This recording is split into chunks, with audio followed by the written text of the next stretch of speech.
going to start in 1 minute and 30 seconds.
Four minutes has expired. We will begin the hearing.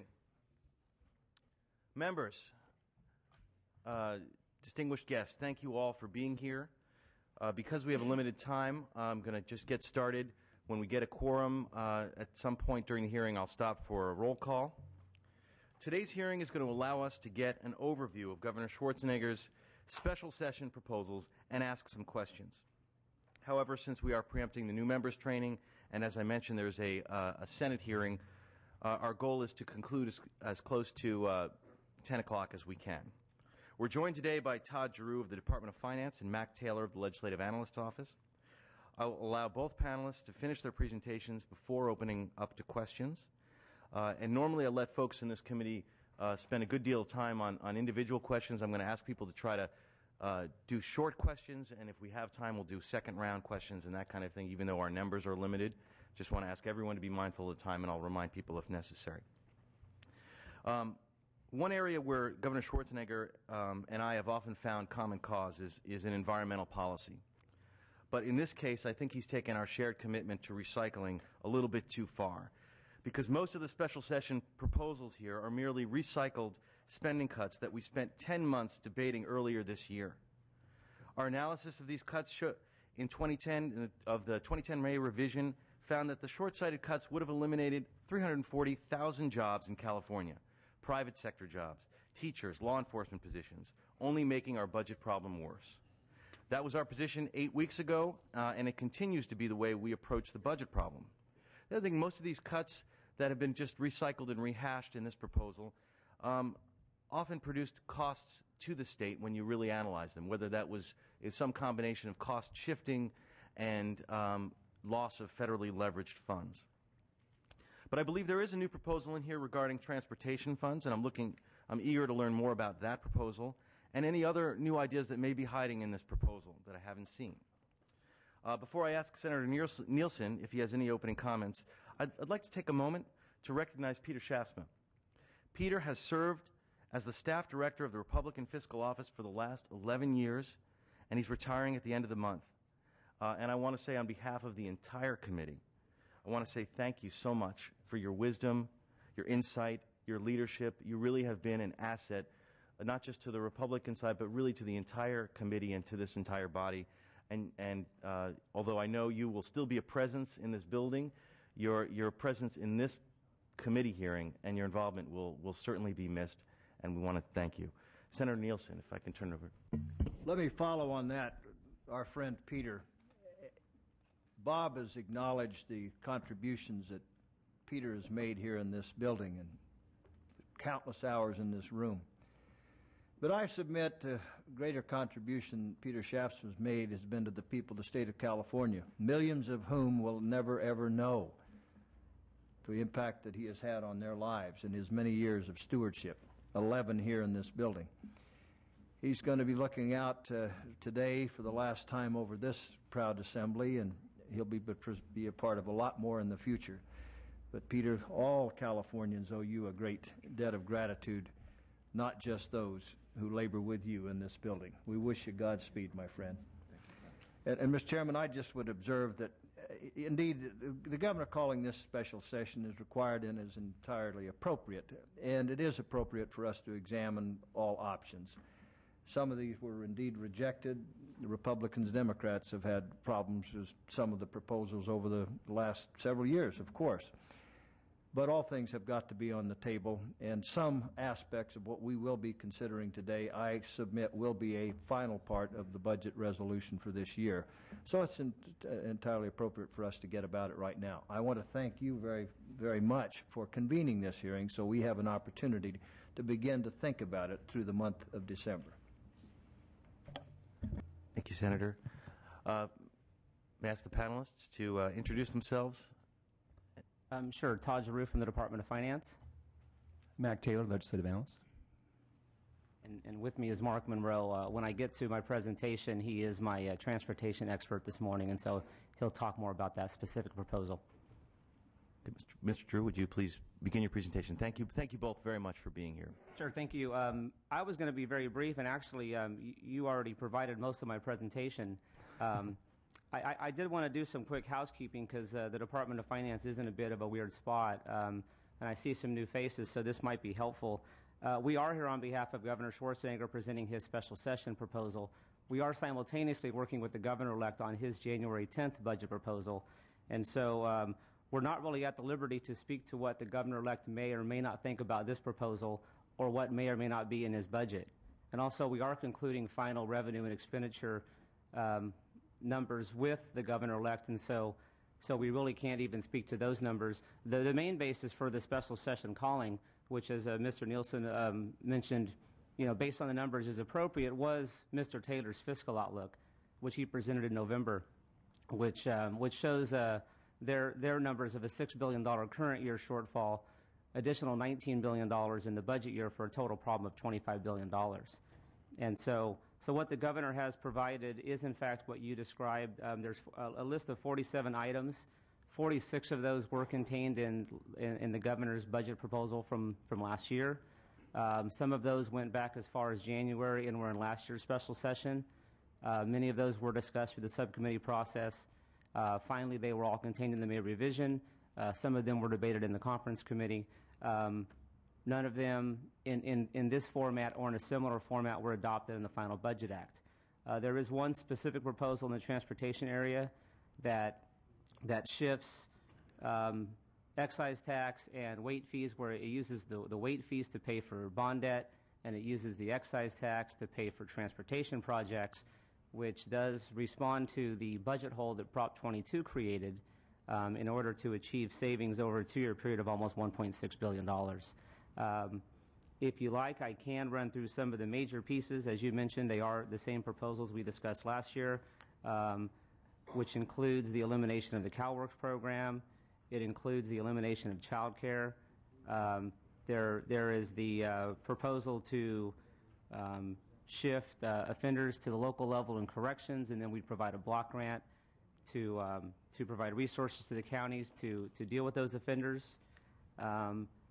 There's various co-payments and hard caps in the Medi-Cal area to do cost containment. Trying to see if there was the mental health realignment to shift $600 million to the county programs. The automated speed enforcement to offset from trial court costs, and then there was still the emergency response initiative. These are some of the larger proposals that get after the bulk of the dollars.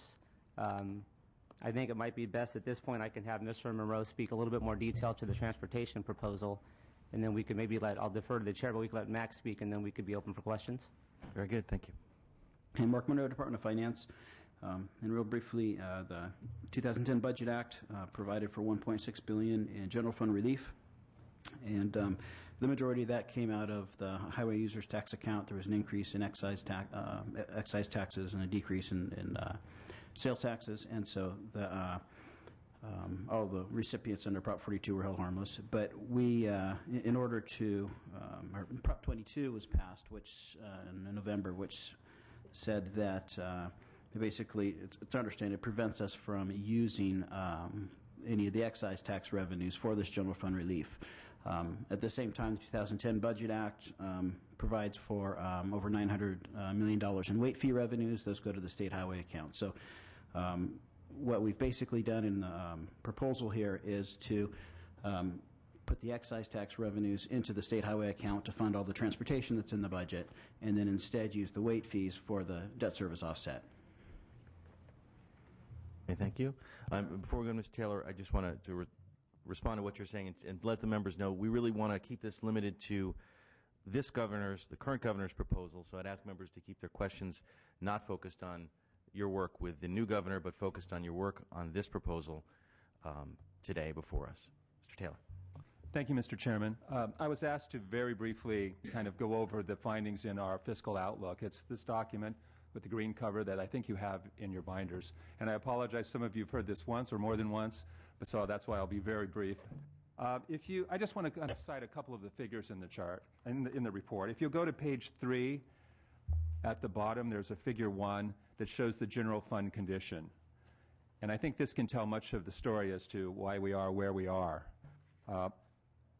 In that figure, if you look on the first in the 2010-11, the middle column, you see that revenues and transfers are actually pretty much equal to expenditures, the line right below that. That is, from an operating budget perspective, your current revenues, expenditures, we're in balance in the current year. But look what happens when you go out to the next year, 11-12. Revenues drop by about $10 billion. Spending goes up by about $10 billion. Well, we think the 11-12 is more reflective of your underlying situation. And what's happened in 10-11 is you have a lot of one-time things that are there that go away at the end of the 2010-11 year. And the two biggest pieces of that are on the revenues, the tax increases, the temporary tax increases you enacted 2 years ago, all elapse by the end of this current year. So you lose about $8.3 billion and your revenue base goes down. On the expenditure side, that 10-11 number is kind of artificially low in the sense that we've offset general fund spending with the federal stimulus dollars, about $4.5 billion. So once the federal dollars go away, the spending goes back up to the level of programs that you're really supporting. So you end up in 11-12 with an operating deficit, a fundamental imbalance between expenditures and revenues of over $19 billion. You add to it the deficit that we think you're going to carry in from this year of $6 billion, if you look at the bottom of the middle column, from solutions that we counted on when we passed the budget that didn't come to pass. You add those two together, you get the roughly $25 billion problem that we identified. Now, I think the next question is, well, does that operating imbalance, what happens to it over time? And if you turn to page 9, figure 2 on page 9, this is our estimates, again, absent any corrective action by the legislature. If you just let things run, your revenue base, your expenditure commitments, what would it look like? And you can see that the problem really stays about the same. It's about a $20 billion problem in every year. And what that means implicitly is that in our projections, we're assuming that revenues will grow at about the same pace as your expenditure commitments that you make. And therefore, the situation doesn't get any worse, but it doesn't get any better. Now, in the past, when we've shown this chart, and the problem tends to get a little smaller because we have had faster growth in our out years that we've assumed. This time around, we're assuming a very modest recovery. That's consistent with, I think, all major economic forecasters that we've seen. So that means that you can't kind of expect to grow your way out of it. You're going to have to make adjustments in your expenditure and revenue basis. I think that's, unless people had other things we can get back to later, let me just turn very quickly then to the special session. You have a small document. It's also green, has a green banner across the top. And this was just a document we put out the next day to give you a summary of what the governor was proposing, and I just want to point to a couple of tables very quickly. If you go to page 2 on figure 1, This gives you a nice sense in descending order of what the major proposals in the governor's special session are. And you can see that what it adds to, that if you adopted everything the governor is proposing, again, these are all things that he put on the table back in May, you would save $1.9 billion for the current year, and then an additional almost $8 billion in the budget year. So you would still end this year in deficit, and you still have a big chunk of your problems that you'd still have to address. But, you know, it's a start.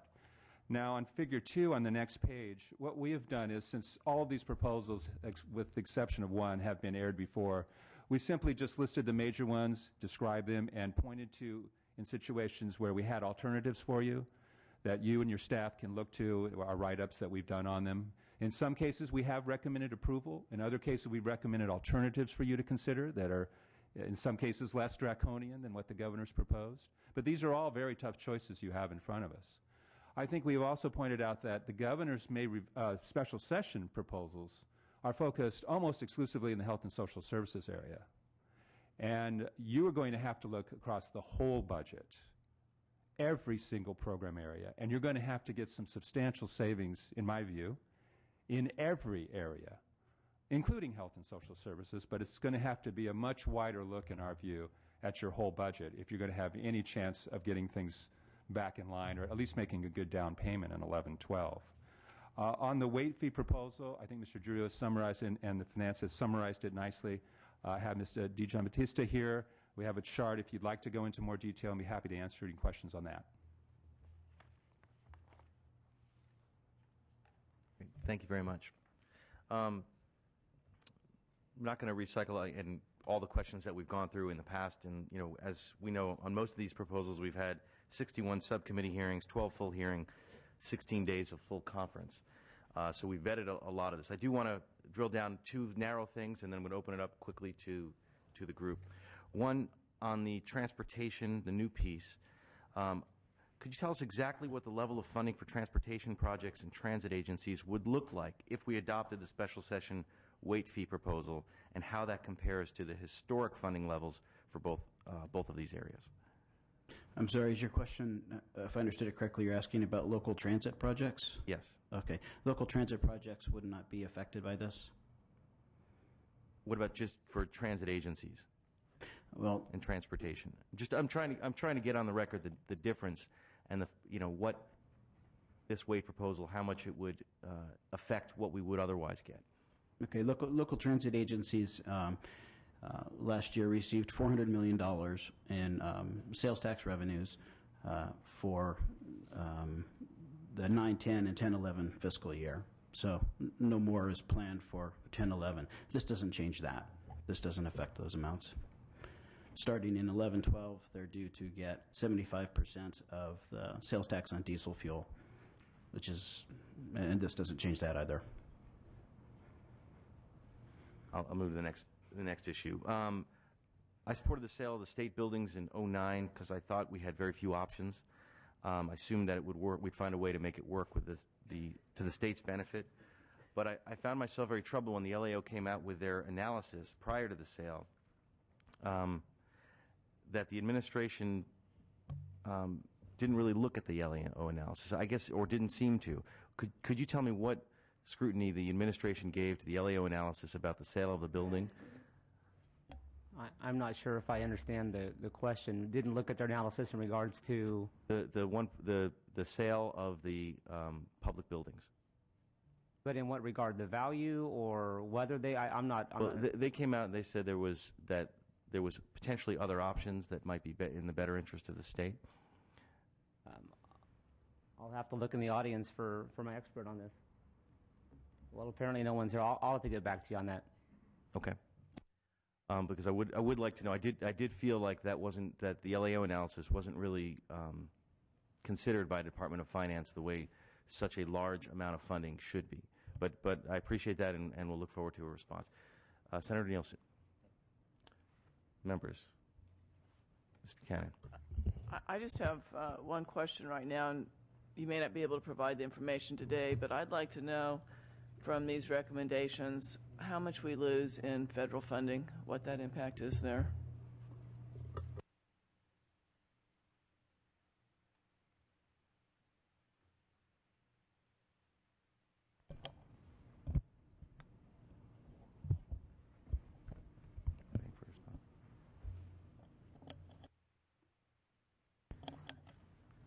Ms. Huber. My question, I think Mac might be the best one to answer this, because part of what we're looking at is the additional $6 billion of a hole created from this budget getting out of balance for some of those savings that we thought would materialize, not materializing. One of the issues I'm concerned about is the spending on corrections. I know the legislature did adopt some additional cuts that were not directed on how that savings would be achieved. Is any of the $6 billion from corrections not actually achieving the cuts that we had already expected that they would? Yes, there's a big chunk that we assumed. Again, we had to project that you still have 7 months of the year, and maybe they'll do amazing work and achieve and improve us wrong.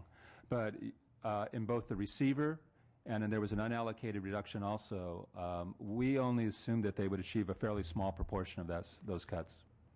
So do you have kind of the order of magnitude of what part of the Yes. $6 billion that is? It's several hundred millions of dollars. Let's see, we expect, it's about 900 million that they won't get, in our view.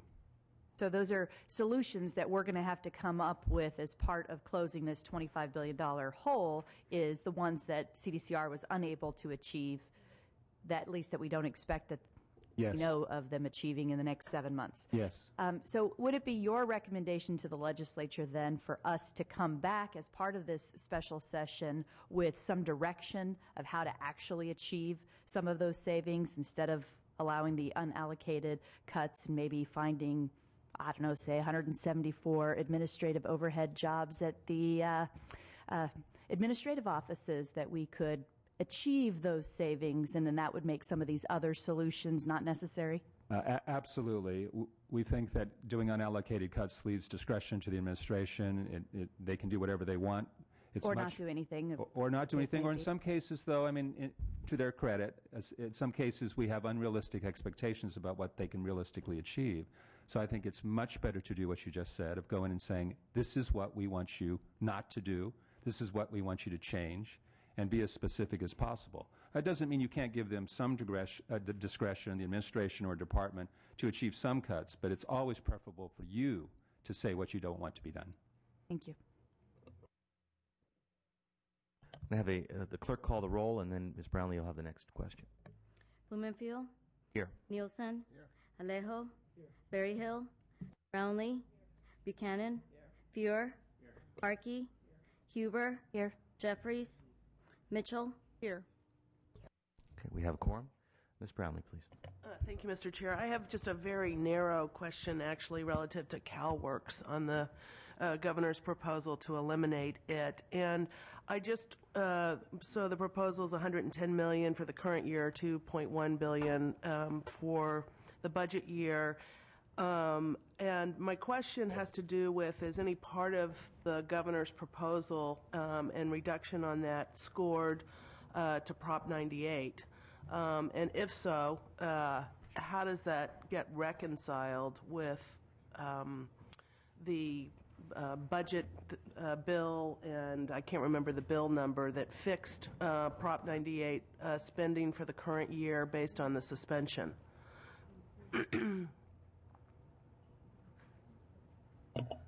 Hi, Rachel Ehlers, Ledge Analyst's Office.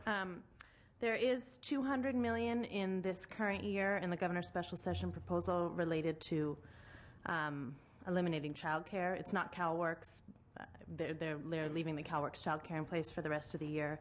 It's the second item in our small handout here on the second chart, and the second item on the first one. But our understanding is that that is Proposition 98 funding, so it would be savings in this current year, but would have to be settled up in the future. The suspension bill you're referring to did set a specific amount for Proposition 98 funding.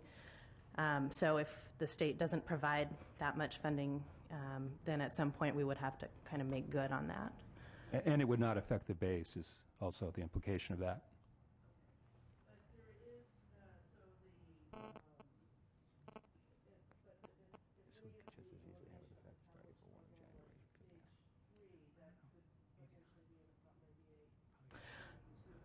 Right. So the governor vetoed all of the funding for the CalWORks Stage 3. So that's already have to be settled up for the Proposition 98 at some point in the future if we don't end up spending the amount of Proposition 98 funding that was stipulated in that bill. And is the settle up relative to the child care specified in the governor's proposal? There was nothing, no, they didn't specify anything on that, but after everything kind of comes out in the wash, if we haven't spent the Proposition 88 amount stipulated in that bill, we would have to make good on it at some point. Ms. Mitchell. Thank you, Mr. Chair. My question is for finance with regard to the new transportation proposal. And so as a new member, you know this is new information for me with regard to the changeable message signs. I'm just curious, as an Angelino, we've debated this issue in terms of the safety and efficacy of changeable signs in the streets of Los Angeles, much less our freeways. And I'm curious about the proposed revenue generated by selling ad space on the emergency freeway signage. Yeah, the proposal doesn't assume any additional revenue from the signs.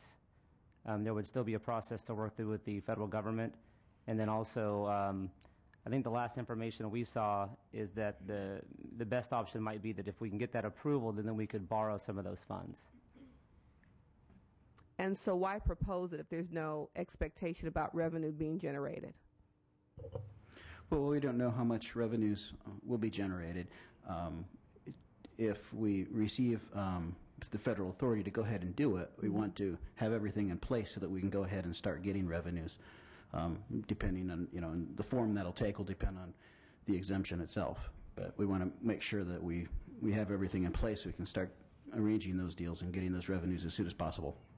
And so since this was raised in kind of the context of the budget, was there any discussion with regard to safety issues? Because those are the issues that are primarily focused in the local debate around the efficacy of this kind of change. I think, as I recall, that was one of the topics of discussion last year when it was proposed. Thank you. Any other member questions? Just a general question. Given that this proposal, most of the items in it wouldn't take effect till April, given that even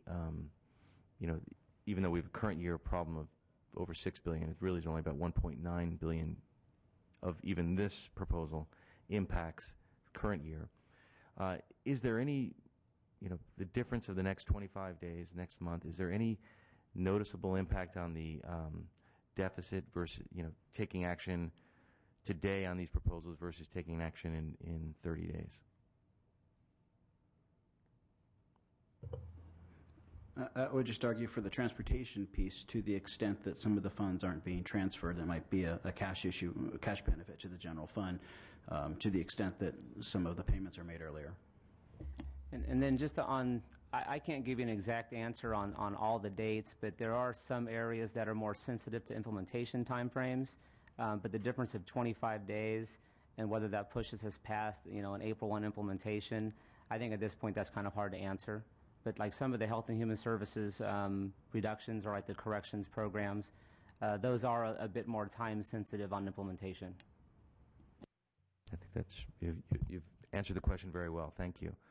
Unless any other members have any other questions, as I said, I think we were a very efficient and effective hearing, and part of that is because we've heard it all before on this and spent a lot of time on these proposals. But I thank you all for coming and being part of this hearing, and all the members for taking time out of their day to be part and to give this proposal the vetting that it properly deserved. Thank you. This hearing is over.